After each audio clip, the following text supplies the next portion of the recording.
Hi, Matt. Let me just dig into those numbers for you there. You saw revenues up around 15%. Those missed expectations. You also saw a plunge in net profit year on year for the quarter as well. But let me just hit first some of the bright phones. In the smartphone segment, you did see revenues tick up. You also saw average selling prices of devices go higher too.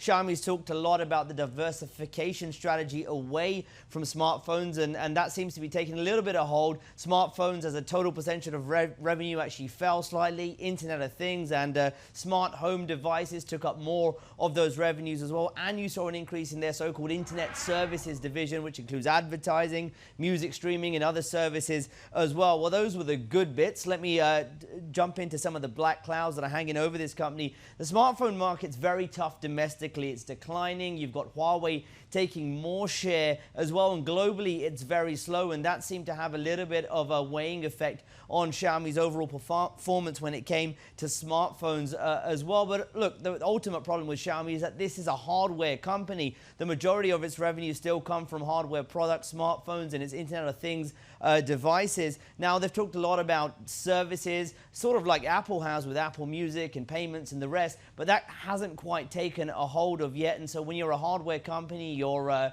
subject to market conditions, a slowing environment for sales, as well as margin pressure, particularly in the segment that Xiaomi operates in from a price perspective as well. And that's really why you've seen that share price plunge, not just today, but it's down nearly 30% this year as well, with $11 billion worth of value being wiped off. So a lot of pessimism still around this Xiaomi story in the long run. Guys, back to you. Indeed, Arjun. Also, just speaking of Huawei, the tech giant seems to be fighting back in a way in its battle against the US, right?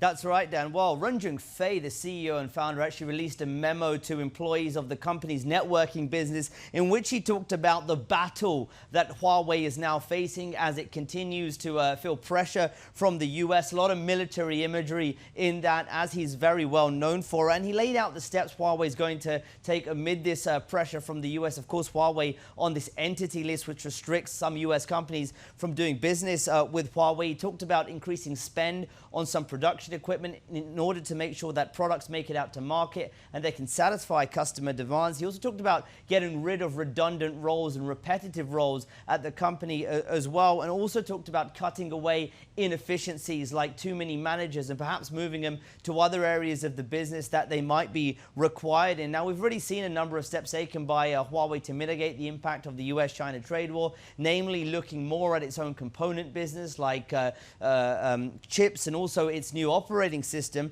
But I want to just move over to talk a little bit about how the US administration has dealt with Huawei.